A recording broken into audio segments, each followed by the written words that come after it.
Em um mundo digital hiperconectado, o que acontece quando o software quebra?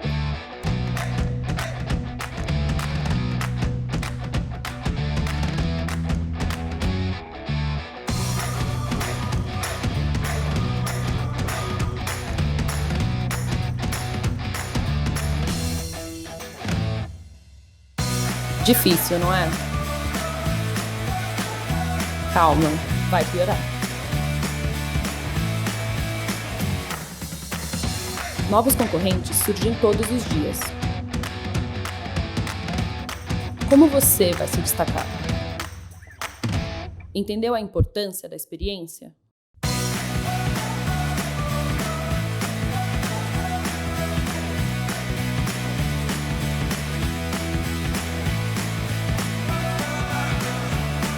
Como acelerar essa virada?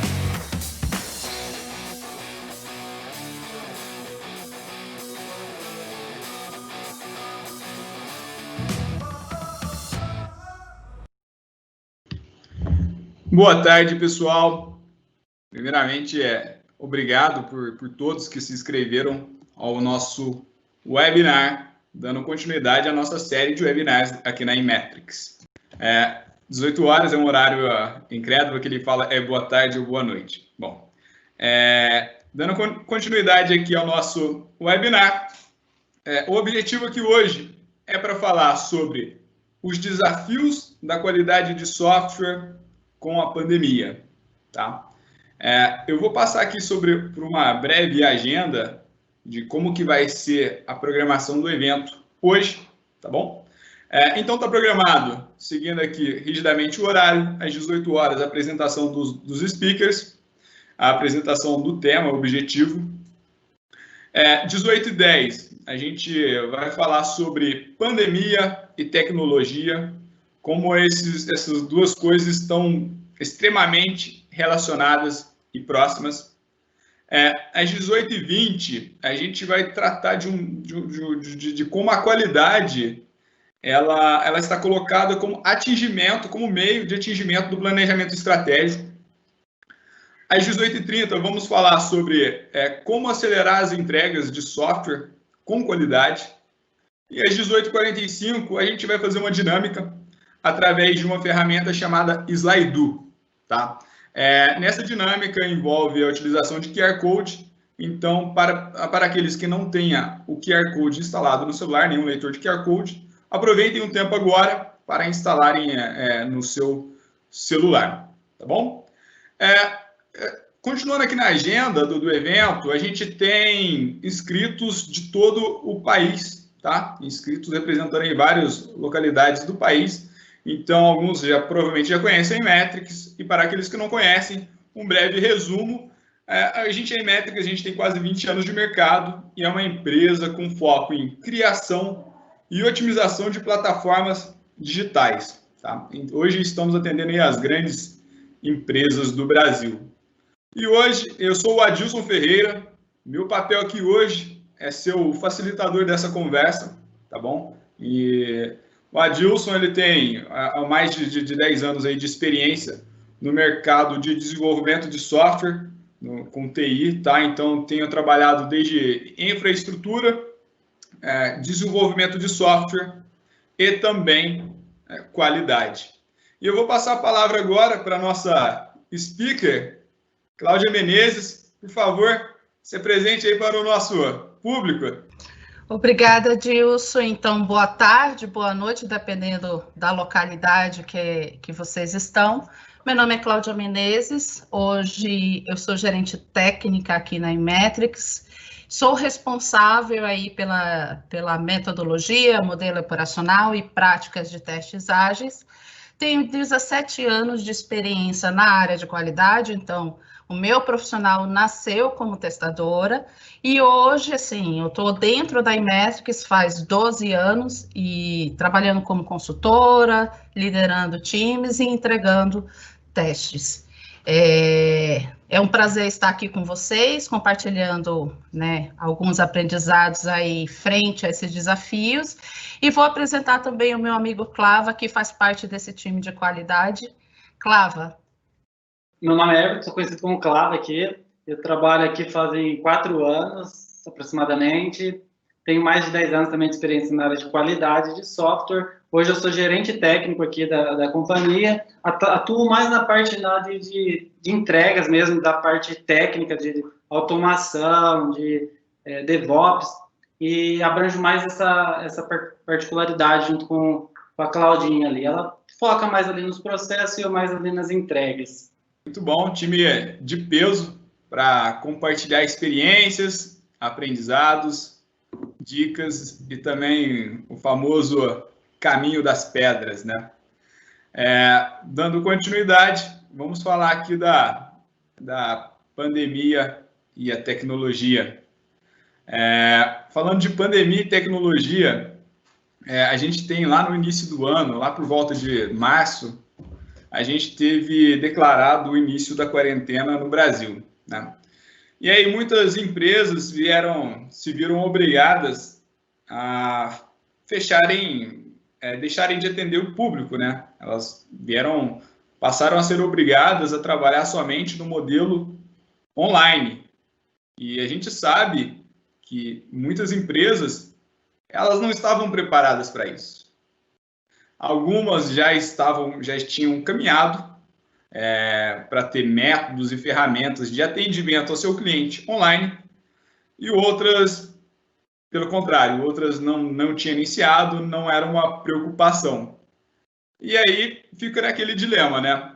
Ou eu implemento, eu transformo a minha organização numa empresa digital, eu passo a atender meus clientes, eu passo a ter um atendimento focado aqui nos clientes no digital, ou eu deixo de fazer o atendimento do meu cliente, que, consequentemente, ele vai parar de consumir os meus produtos e serviços, como consequência, vai deixar de entrar receita no caixa, e a gente sabe que empresa nenhuma funciona sem receber dinheiro, né? Então, todas elas foram fortemente, as empresas foram fortemente aceleradas a fazer uma transformação digital. O foco hoje aqui não é falar da transformação digital, que ela foi muito motivada aí pelo corona, pela pandemia. Tem vários outros eventos aí falando sobre isso. A gente vai falar em uma coisa que vai fundamentar toda essa transformação digital.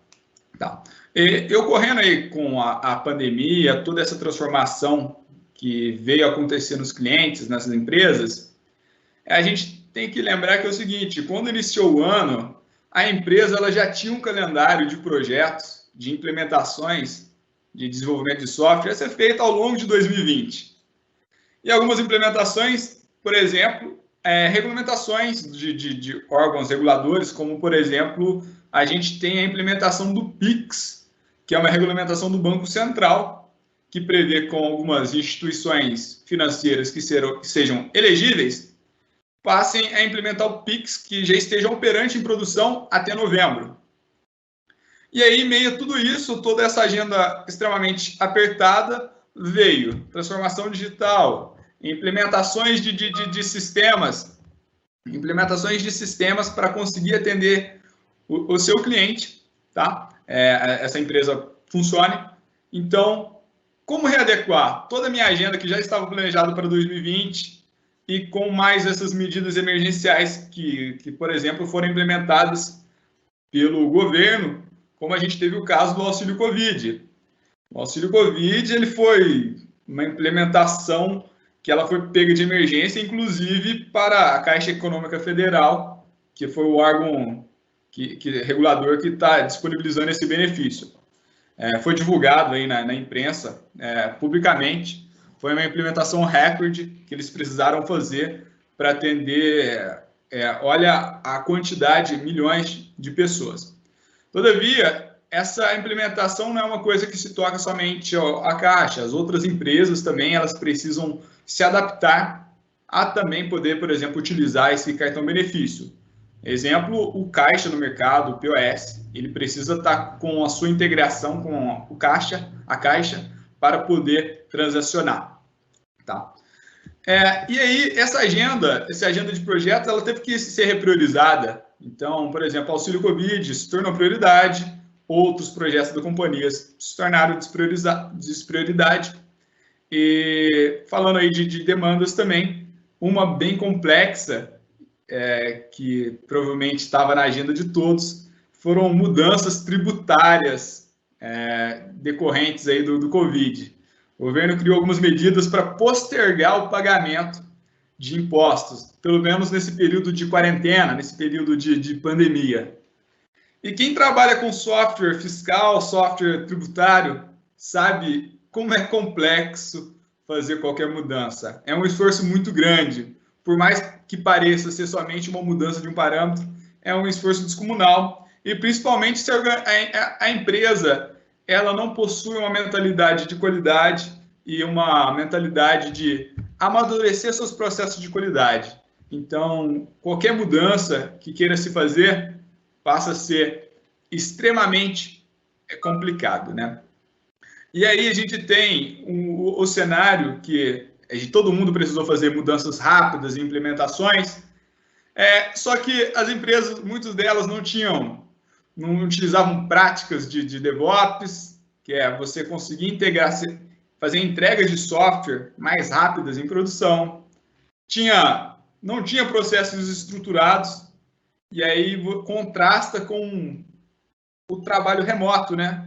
Que quando estava todo mundo no escritório, era muito fácil eu ir na mesa do meu colega do lado e perguntar sobre um assunto. E aí eu receber a informação de volta. Agora, no trabalho remoto, que cada um tem uma localidade, até do país mesmo, essa estruturação de processo, ela fica muito agravado no seu impacto. Outro tema, um ponto importante, é da questão de indicadores. A gente viu muitas empresas, muitas companhias que elas não tinham indicadores de qualidade.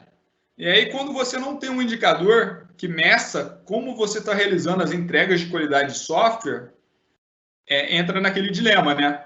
Quando você não mede, você não sabe se você está avançando ou se está regredindo.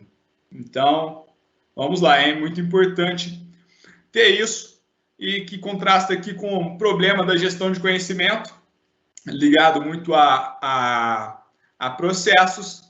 E outro problema aqui é ferramentas adequadas, você ter a ferramenta certa para utilizar naquele contexto, que isso vai impactar certamente na produtividade e resultados. Tá?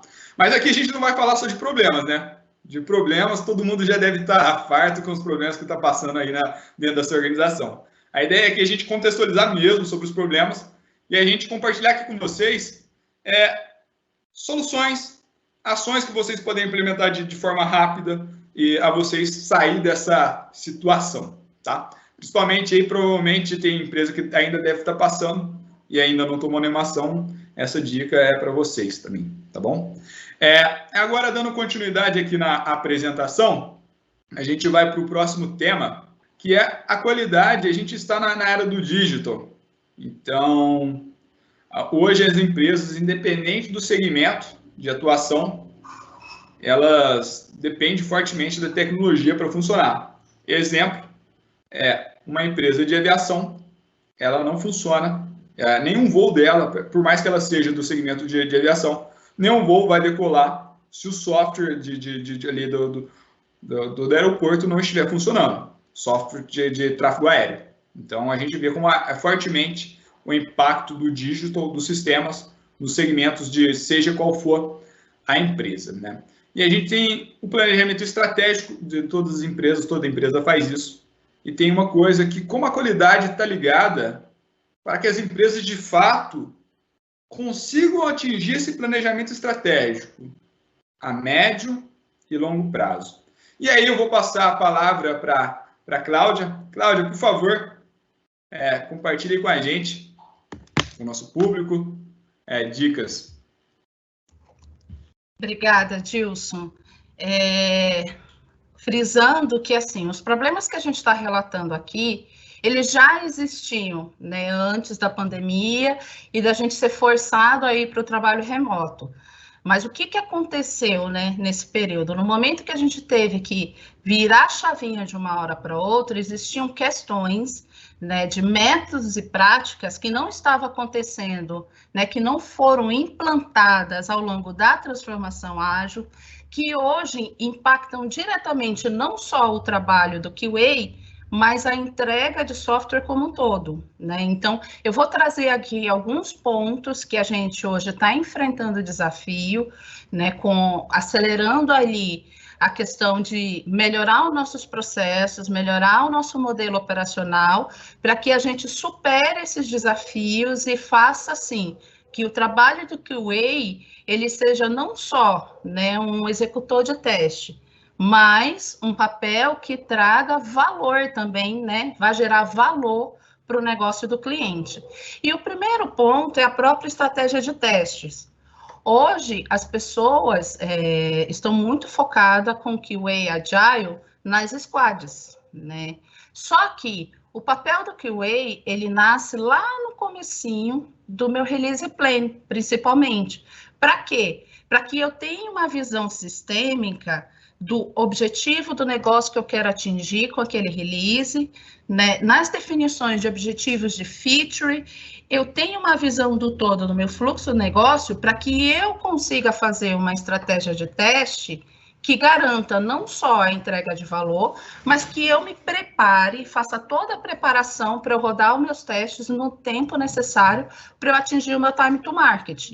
Então, a visão sistêmica é uma delas, então eu preciso ter a visão do meu fluxo de negócio e quais pontos eu vou ter a mudança, né? Então, qual é o objetivo daquela feature que foi priorizada, qual é o objetivo do meu sprint, para daí eu contribuir com o meu plano de teste, com o meu planejamento de teste de forma integrada, né? Que aqui a gente tem 2 níveis de testes que hoje a gente chama de progressivos e regressivo, mas dentro do modelo Agile, ele é conhecido como Integration Tests e Continuous Test. O Integration Test, ele é o meu teste progressivo, é o teste com foco na mudança. Então, o que eu preciso cobrir de estratégia para eu poder entregar? São as minhas histórias, então eu tenho que ter domínio de quais histórias são priorizadas para o meu sprint, para eu poder traçar ali uma estratégia que garanta principalmente minhas premissas, que hoje a gente enfrenta bastante impacto em tempo de execução. Falta massa, a massa não está adequada, falta ambiente para eu poder executar, então algumas aplicações não estão preparadas no meu momento de teste, e isso eu só consigo garantir se eu participar antes de eu rodar os meus testes no tempo de sprint. E o meu Continuous Testes é o meu teste regressivo, onde eu foco principalmente em quê? No meu fluxo crítico para o negócio. O objetivo do Continuous Test e o Continuous é ele ter essa execução recorrente, é eu mitigar risco para o negócio. Então, em tempo de release, eu preciso ver aquilo que eu tenho de regressivo e que vai ter que mudar, eu vou ter que adaptar a mudança, e novas features, novas funcionalidades que eu preciso complementar no meu fluxo crítico, para que em tempo de regressivo, de execução do meu regressivo, eu esteja preparado, não só com o roteiro, mas com o meu ambiente, com a minha massa apropriada, e quiçá eu já dar um drive para a minha automação, para que ela foque exatamente naquilo que vai gerar valor para o meu cliente, automatizar o que realmente eu vou mitigar risco para o negócio. E um outro viés, né, que está todo mundo apostando em automação de teste, não tem problema, desde que eu esteja preparado, desde que eu invista em automação que realmente faça sentido, que ao invés de eu estar fazendo manutenção, né, eu estou executando muito mais. Então, em tempo de sprint, eu faço isso desde que eu tenha uma maturidade de processo e um controle melhor aí da minha cobertura e os objetivos que eu quero atingir com o teste. Um outro ponto que hoje a gente sofre bastante, e aí é uma mentalidade que vem do waterfall, é eu receber a minha especificação já pronta. Então, a gente ainda enfrenta problemas de ter que receber uma especificação de história já pronta para eu daí poder trabalhar na minha estratégia de teste. Isso em tempo de sprint é um risco muito grande de eu não cobrir tudo que eu preciso. né? Só que, pensando em shift left, o QA ele pode contribuir muito no refinamento das histórias e no refinamento do backlog. Nas operações que eu acompanho ao longo desse tempo, os nossos QAs, né, e os QAs que eu costumo acompanhar, eles têm bastante experiência do negócio do cliente, bastante experiência, principalmente do ambiente de dev.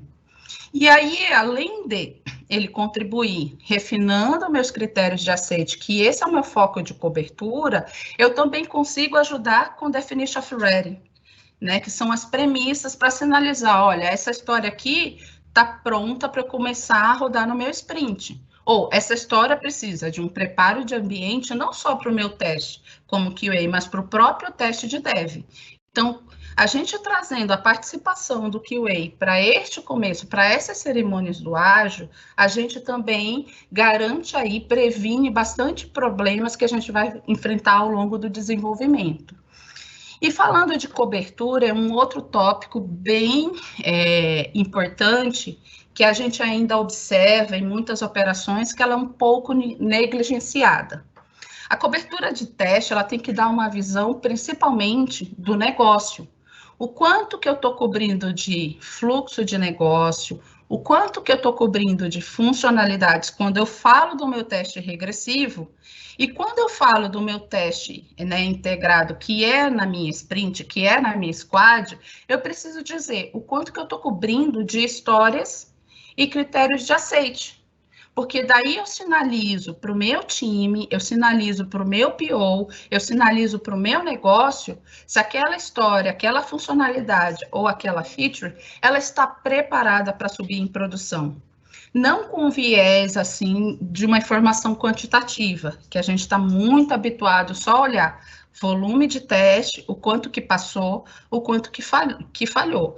Mas eu trazer uma visão mais qualitativa, eu sinalizar realmente se aquela subida para a produção vai gerar risco para o negócio, ou ela não está pronta, né, no sentido de não estar entregando o valor que foi especificado, e aí sim, auxiliar o meu time, o meu dev, o meu negócio a tomar a decisão, né, se ele vai subir em produção ou não. Então, a cobertura, ela exige uma visão muito mais integrada entre o meu escopo de teste, que são fluxos de negócios, funcionalidades, histórias, features e critérios de aceite. Isso tudo linkado a meus roteiros de testes. Então, a gente precisa dar um up aí na nossa estrutura da informação dentro das minhas ferramentas de gestão de teste para que eu consiga dar essa visibilidade. E um outro ponto é a minha evolução de teste. A minha evolução de teste, ela precisa ser contínua e recorrente. Então, os nossos relatórios, eles precisam, em primeiro lugar, ter essa estrutura muito bem definida dentro da minha ferramenta e do meu plano de teste, para que eu consiga automatizar isso e eu dê, em tempo de execução de teste, essa evolução, né, com essa visibilidade mais qualitativa. E para finalizar, né, e aí trazendo um tópico que eu vejo, né, como uma beleza do ágil, é a melhoria contínua. E como que meu QA, né, como eu fazendo esse papel, eu consigo contribuir com isso no todo, né, através da gestão dos meus defeitos. Então, o meu defeito, além dele sinalizar para o meu dev o que ele deve corrigir, isso também é um conhecimento muito importante para eu evoluir o meu processo de dev. E o meu processo de dev não é só código. Meu processo de dev é o meu desenvolvedor, é o meu time de infra, é o meu time de arquitetura, meu time de negócio e nós, né, equipe de testes. Então, esse conhecimento de defeitos, ele precisa registrar não apenas o defeito, mas a origem dele. Para quê? Para eu fazer uma gestão de débitos técnicos.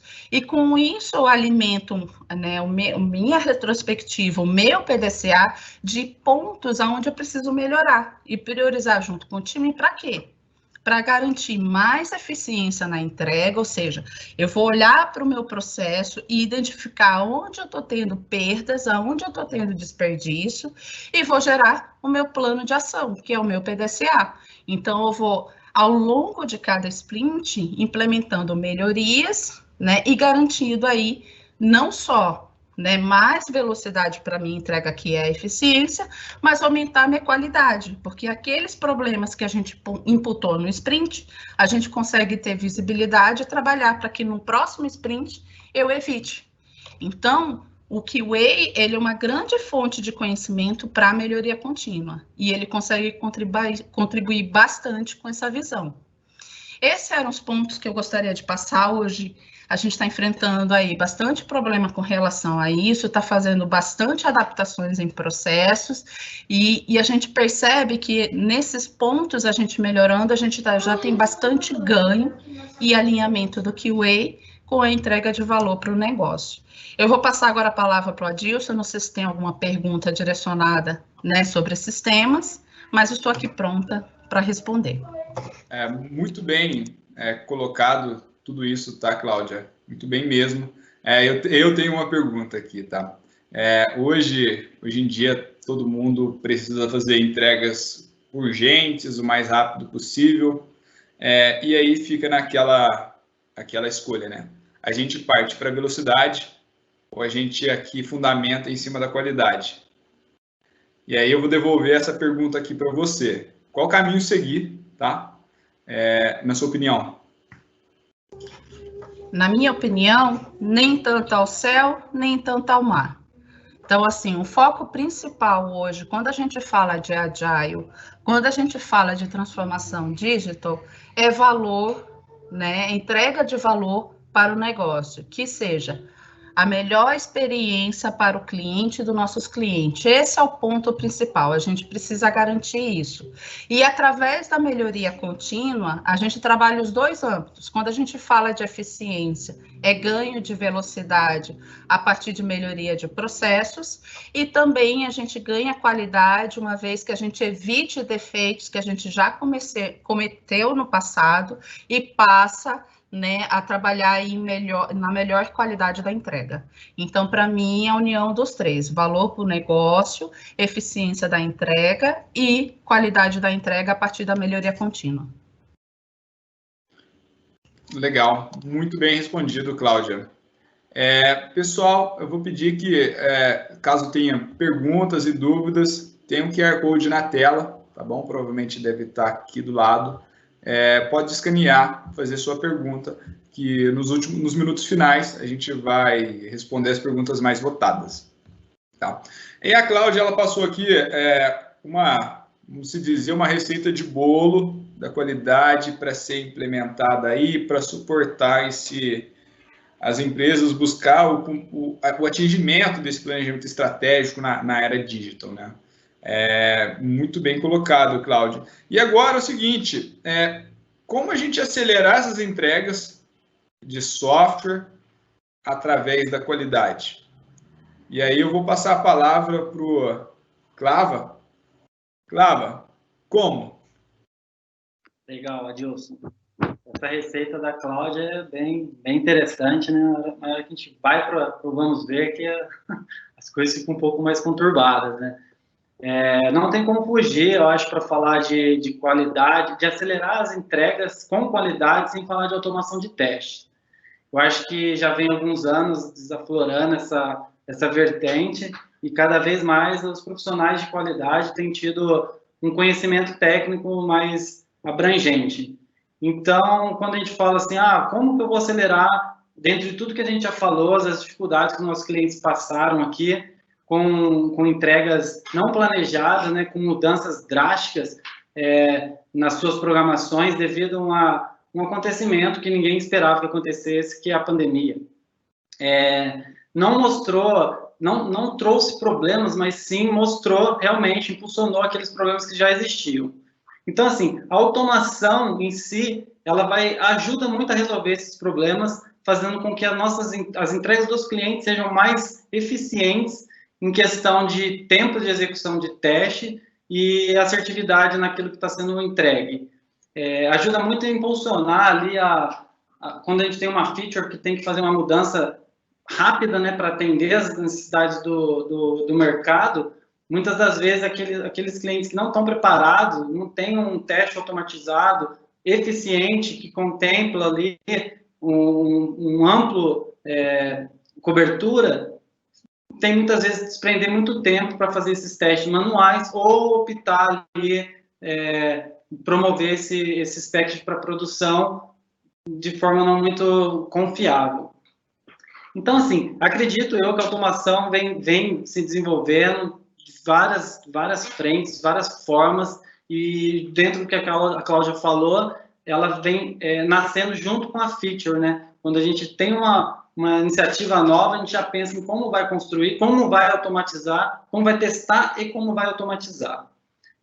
Acho que o maior acelerador de qualidade, de entregas com qualidade, é a automação de teste. Tem várias empresas no mercado hoje que não adotam essa estratégia, e algumas delas a Inmetrics vem acompanhando para ver como que vai ser a evolução dela, quais os ganhos que ela vai ganhar, como vai ser no mercado, e a gente tem se deparado com algumas coisas bem frustrantes do lado delas, tanto na perda de dinheiro, como a imagem dela ali dentro de algumas promoções ou alguns períodos do ano específicos de festas, onde promove alguma coisa e acaba dando errado.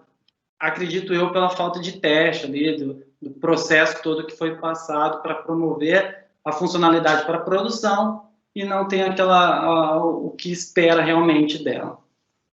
Outro acelerador aqui que eu vejo muito no que a Claudinha falou ali, dos processos. Não só, a gente precisa definir, quando a gente fala de colocar automação dentro de um projeto, dentro de um cliente, a gente tem que pensar em num ciclo, na verdade, né? Diversas formas que aquela automação vai ser executada ou vai ser implementada. O processo, eu acho que é um dos mais importantes de como ela vai ocorrer a automação. Não adianta a gente chegar lá e falar assim, vamos colocar automação nesse projeto, nesse produto, que vai sanar nossos problemas. Não é dessa maneira. A forma que a automação vai surgir, como ela vai ser executada, como ela vai ser construída, o planejamento dela, a arquitetura que nós vamos fazer do teste, ela é muito importante. Olhando tanto para o regressivo, porque muitas das vezes os produtos que nós trabalhamos, agora nós vamos colocar automação, tá bom, mas nós temos diversas funcionalidades em produção. Como nós vamos tratar aquilo? Nós vamos olhar para trás e vindo cobrindo todos os testes mais importantes ali da aplicação, ou só vamos olhar daqui para frente? Então, assim, o processo é muito importante, como que vai ser implementada essa automação. Uma outra coisa que acho que ajuda muito, né, no aceleramento daqui na aceleração da entrega é DevOps. Hoje em dia a gente tem algumas situações que, aqui na Inmetrics, a gente passou por uma situação recentemente que, quando começou a pandemia, na verdade, que nós tínhamos uma automação rodando dentro de um cliente, que ele rodava numa máquina específica, era muito importante aquela automação para subida de features de produção, e ela rodava no cantinho ali da empresa e não tinha aonde rodar aquilo, um servidor ou uma esteira que puxasse aqueles testes, não tinha nada disso. Então, quando aconteceu a pandemia, que a empresa teve que se ausentar, as pessoas ausentar fisicamente, aquilo lá ficou defasado, ninguém conseguia ir lá, deu um problema que nós até hoje não conseguimos resolver, porque o cliente não nos permite ir até lá para pegar aquele código.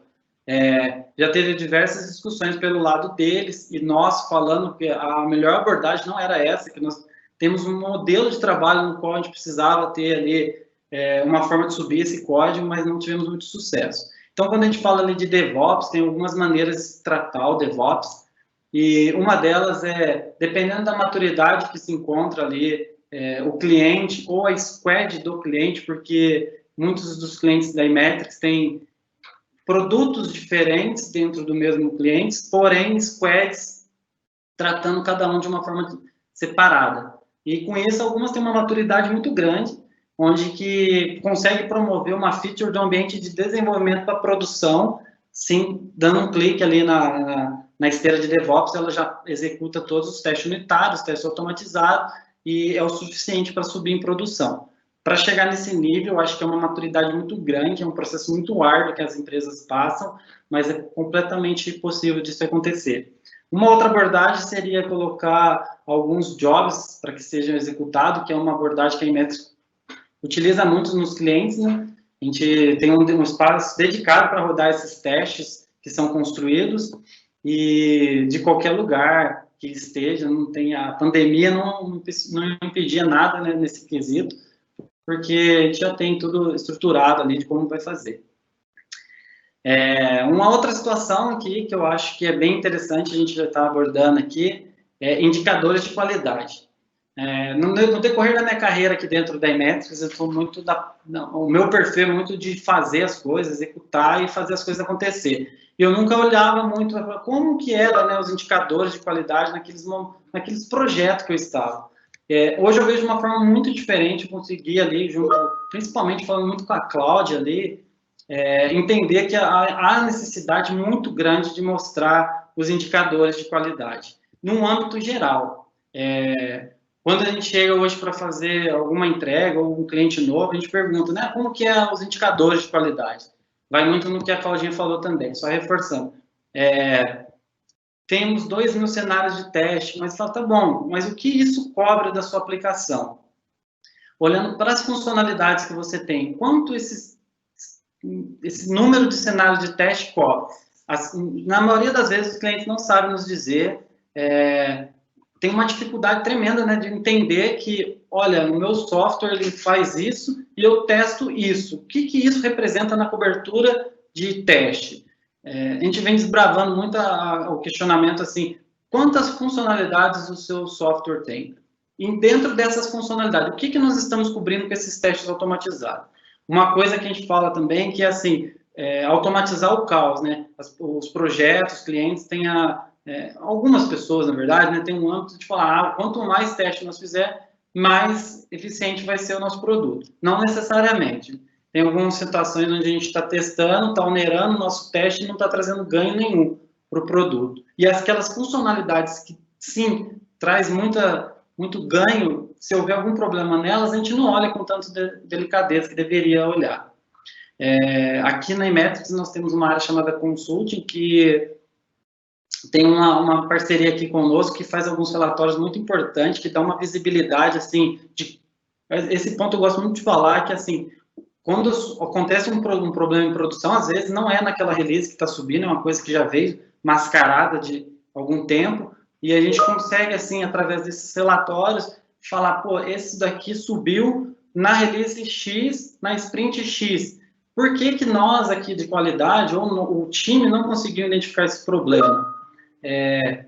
Uma história mal escrita, a interpretação que foi feita, o que não automatizou ou não testou aquilo, qual foi o problema?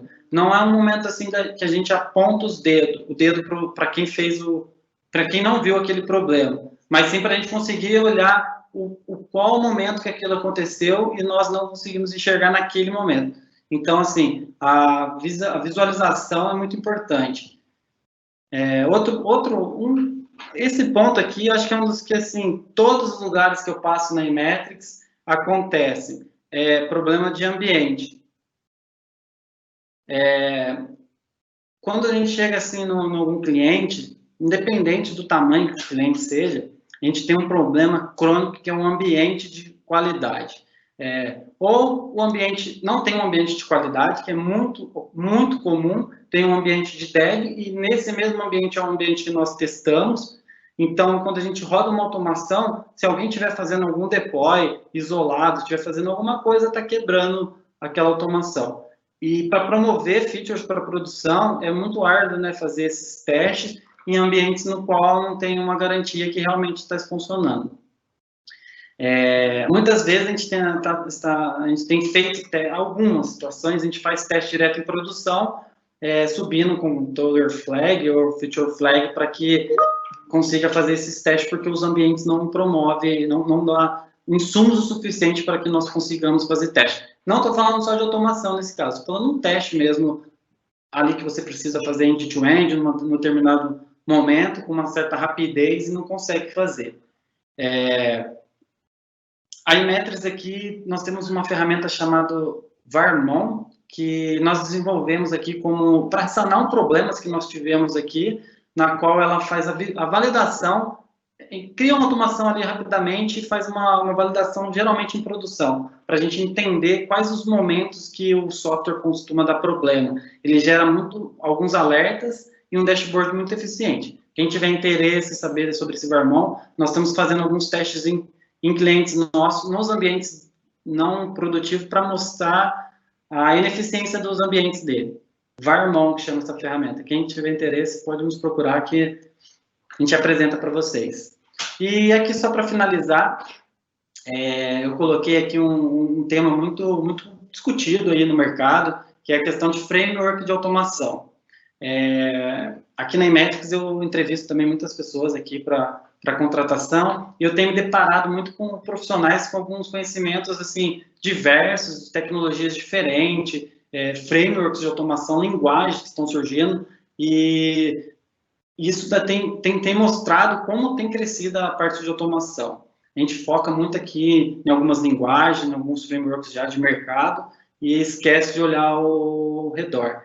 A Imetrics teve uma iniciativa, na verdade a gente já tem algum tempo que vem tentando fazer, que é a criação do seu próprio framework, do nosso próprio framework, na verdade, e por vias de muitas empecilhos, falta de tempo, falta de dedicação, a gente não conseguiu fazer.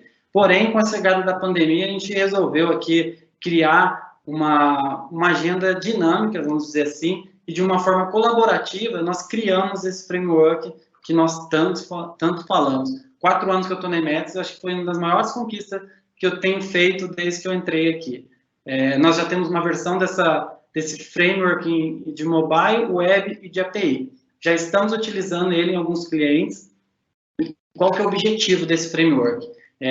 Quando eu falo que a gente constrói de forma colaborativa, nós temos aberto mesmo, o código nosso é aberto, nós fazemos reuniões semanais para que cada profissional, independente do nível de senioridade que ele tenha, venha contribuir conosco falando das dificuldades que eles passam dentro dos clientes, dentro do dia a dia deles, para que nós conseguimos sanar dentro desse nosso framework. É uma coisa, a gente procura falar que o nosso framework é uma coisa simples, que qualquer profissional consiga atuar nele sem muitas dificuldades, mas é uma coisa muito robusta. Hoje, quando nós iniciamos um projeto, nós temos um time box para início ali, geralmente de 1 mês, para começar a fazer alguma entrega, entender a infraestrutura, entender a topologia das aplicações e sim começar a fazer automação. A maioria das vezes nós começamos do zero, isso demora para conseguir fazer entregáveis que gere valor para o cliente, e com esse framework nós conseguimos fazer. Em 1 semana a gente já tem uma feature automatizada com relatórios, com evidência, de uma forma muito simples e muito clara, sem gastar tempo. O tempo que nós gastamos, na verdade, é mais para entender o negócio do cliente, para poder absorver e trazer para a automação. O objetivo maior desse framework é capacitar todos os funcionários da Imetrics para que, quando nós façamos movimentações, eles já tenham esse conhecimento e só mude a regra de negócio, o tipo de negócio que o cliente trabalha.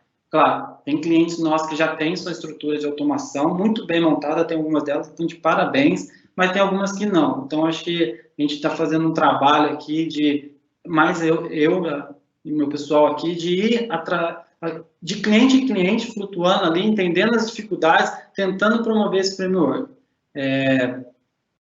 Adilson, eu acho que é isso, cara. Eu acho que eu já falei bastante, meu tempo aqui é meio escasso. Vamos lá para as perguntas, como é que fica? Muito bom, Clava, obrigado aí, você colocou tudo de forma bem pontuada também. Então, uma forma de acelerar, fazendo um breve resumo de tudo isso que você disse aí no slide, é uma combinação aí de processos estruturados, com ferramentas adequadas, e a gente sempre fazendo shift left aí dentro da abordagem, testando sempre próximo ao desenvolvimento, durante o desenvolvimento, aí para a gente conseguir entregar software de forma mais rápida em produção. E aí a gente, lógico, tem clientes com maturidade mais elevada dentro da disciplina de qualidade, tem clientes que ainda estão nos estágios mais primários. Até para a gente falar de um case aqui para compartilhar com o nosso público, a gente teve algum cliente que ele estava com uma maturidade mais elevada, que ele pouco sentiu esses efeitos aí de repriorização de demandas, aumento das demandas de desenvolvimento de software. Você tem conhecimento de algum, Clava? Sim, não sei se é legal aqui citar o nome, mas assim, teve clientes nossos que tem alguns anos ali que a gente vem acompanhando e atuando junto com eles, não só em Metrics, outras consultorias ali em paralelo fazendo essa movimentação. E assim, tem certeza absoluta que com a pandemia, lógico, tem demandas demais, às vezes tem pessoas de menos para fazer a construção do software e as entregas, mas no quesito de qualidade não mudou nada, assim, só aumentou as demandas e dentro do capacity do time foi tranquilamente, não teve nenhum, como é que eu posso dizer, nenhum impedimento, nenhuma mudança drástica. Só mudou ali de trabalhar presencialmente, como você falou, para trabalhar de forma remota. Mas fora isso, acho que não teve nenhum impacto. Tem alguns clientes nossos que estão de parabéns, cara.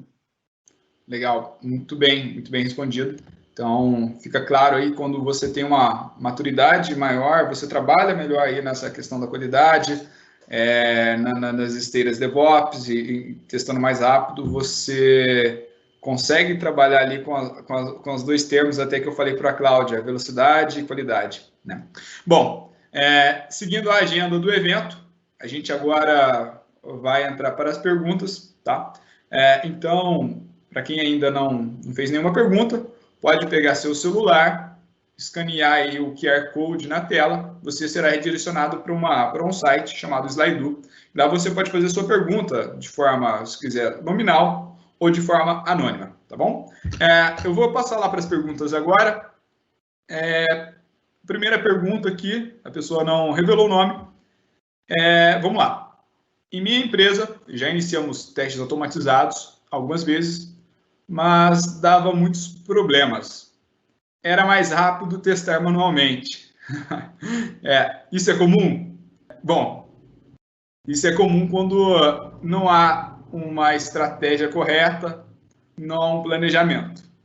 Isso não é normal, tá?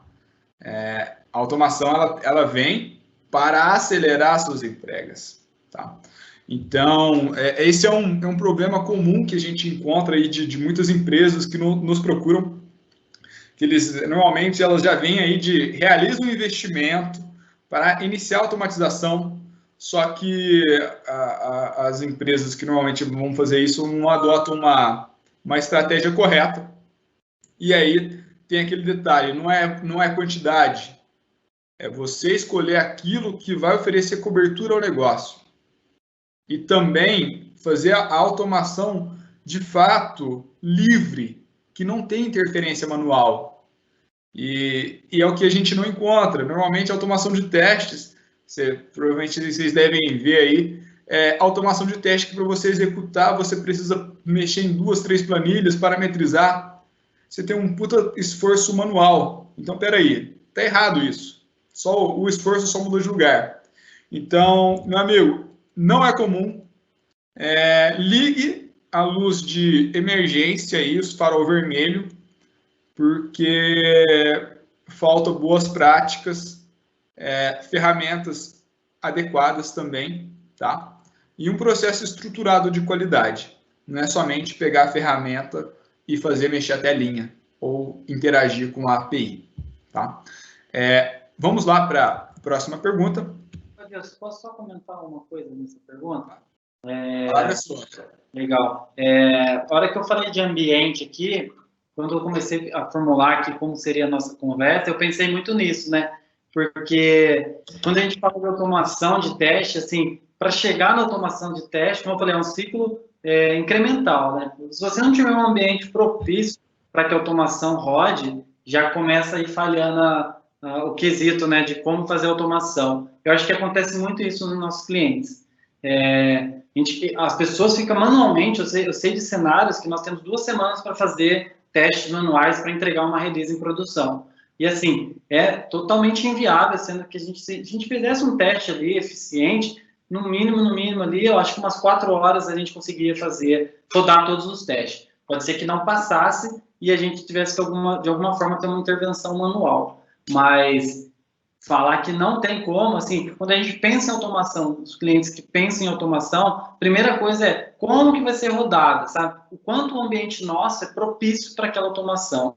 Porque muitas das vezes as pessoas, os clientes precisam fazer os testes manuais, mas fica ali com o ambiente assim, tô tentando fazer esse teste que faz 1 dia e meio e a API está fora. Então, assim, não adianta falar que a automação não funciona. A automação funciona sim, o que não funciona geralmente é o ambiente no qual ela está sendo executada.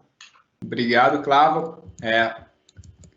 Cláudia, você quer fazer algum complemento nessa pergunta ou podemos seguir com o slide? Quero.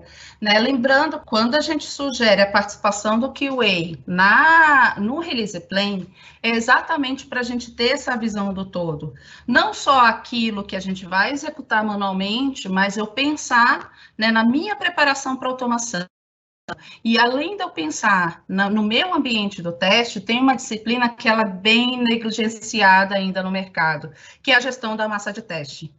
Né, a nossa gestão da massa de teste, a gente tem hoje, né, ferramentas, processos, padrões, para que a gente consiga automatizar essa etapa também, para que ela acompanhe também a minha execução dos testes, né? Então, esse é um outro ponto que eu gostaria de implementar, que deve ser pensado, né, na minha estratégia de automação e no meu planejamento da automação.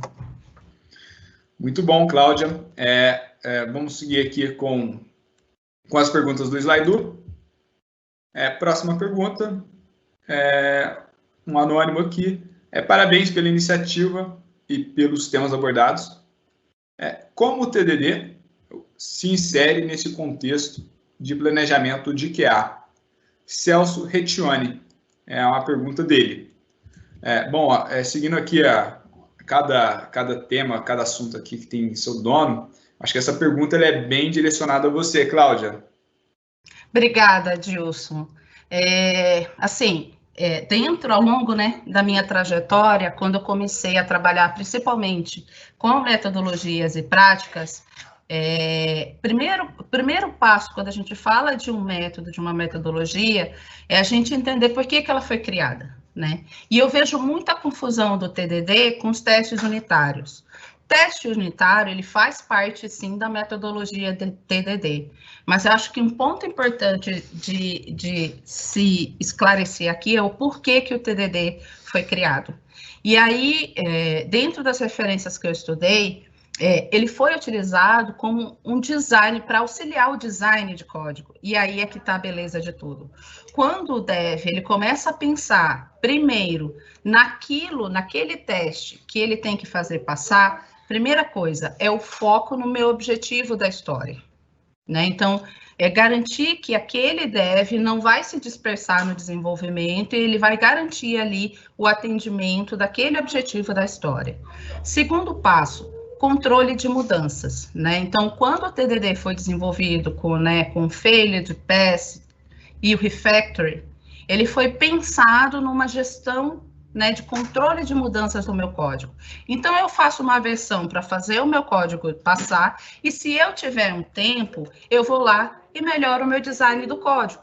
Então, eu posso ir lá e ver a arquitetura do meu código, né, para trazer mais eficiência, mas também pensando ali em extensabilidade e manutenabilidade, né? E aí, entre os testes unitários, sendo eles o nosso roteiro ali de controle de mudança, e ele pode ser evoluído ao longo ali do meu desenvolvimento e ao longo do meu aprendizado como melhoria contínua. Então, o QA, como é que o QA pode ajudar nesse sentido? Ele pode até participar do desenvolvimento desses testes, mas garantindo esse objetivo, que é eu exercitar a melhoria do meu design de código e garantir o meu foco no dev. Então, eu posso melhorar, né, principalmente os meus testes ali em conjunto com o meu dev. Então, assim, eu, Cláudia, não vejo um QA executando esses testes unitários. Eu vejo o QA, ele ajudando o dev a melhorar, né, essa minha suíte de testes unitários para garantir esse controle de mudança. Legal, Cláudia. Muito bom. Vamos aí para a próxima pergunta. O tempo está curto, mas vamos lá. Acho que dá. Próxima pergunta é anônimo. Atualmente, em minha empresa, temos uma esteira DevOps, mas não temos testes automatizados. O que recomenda? E quais dicas poderia passar? Bom, sobre esteiras DevOps, acho que esteiras DevOps é um conjunto de processos e ferramentas que também possui a qualidade embutida durante todo o processo. Então, se essa tua esteira não possui uma esteira de testes automatizados, o tema qualidade está em débito ali na sua esteira, tá? O que digo, o primeiro passo é você trabalhar numa suíte de testes regressivos, sempre focado em 2 pontos. Quais são? Cobertura de negócio. Em que aspecto? Primeiro, funcionalidades que, se falhar, trará um prejuízo financeiro para a sua companhia. E o outro, a gente está na era digital, né? Então, o que, se falhar, trará um prejuízo grande de imagem para a sua companhia. Logicamente, primeiro é imagem, depois é financeiro. Então, se você não tem nada disso, trabalha primeiramente focado nessa suíte, já trabalha, constrói casos de testes, inclua aí nessa suíte para que já possa, a cada ciclo, realizar essa validação. Tá? Trabalhe isso de forma incremental, não espere criar um pacote super enorme para depois colocar na esteira. Não faça isso. Já cria pequenos testes e já cobre na sua esteira, que já vai te trazer, de certa forma, uma cobertura ao seu negócio. Tá? Cláudia, Clava, querem complementar? Eu acho que é isso daí, Adilson. Acho que ainda assim nós temos pessoas, projetos, produtos e clientes nossos que têm sim uma esteira DevOps, né? Ou tenta implementar ela. Muitas vezes coloca somente os testes unitários ali. Às vezes tem uma cobertura bem bacana ali dos testes unitários, mas quando você vai ver, os programas de produção são muito corriqueiros. Então, acho que tem sim que colocar ali, de alguma forma, tá plugando os testes, né, na esteira. Ou se não conseguir, é que nem eu falei na parte de DevOps, ter um job apartado para que garanta, né, que aquela release está subindo com qualidade. Acho que é bem por aí. Então, maravilha, pessoal. Respeitando aí o horário, sei que todo mundo aí, ainda mais agora, nessa época, o tempo é uma coisa muito disputada, né? Todo mundo está cheio de reuniões em cima de reuniões, compromissos em cima de compromissos. A gente vai finalizar o nosso webinar agora, mas eu queria deixar a mensagem aqui para vocês. No dia 27 e 28 vai acontecer um Inventive, a segunda edição do Inventive. Tem temas super quentes que a gente vai trabalhar e que envolve toda a construção de plataformas e otimizações. Tá bom? Dia 27 e 28 de outubro. Save the date. Pessoal, muito obrigado pela disponibilidade do tempo de todos. Espero que tenham gostado. Caso fiquem com dúvidas, a gente está disponível aí através das redes sociais e contato para responder. Tá bom? Muito obrigado.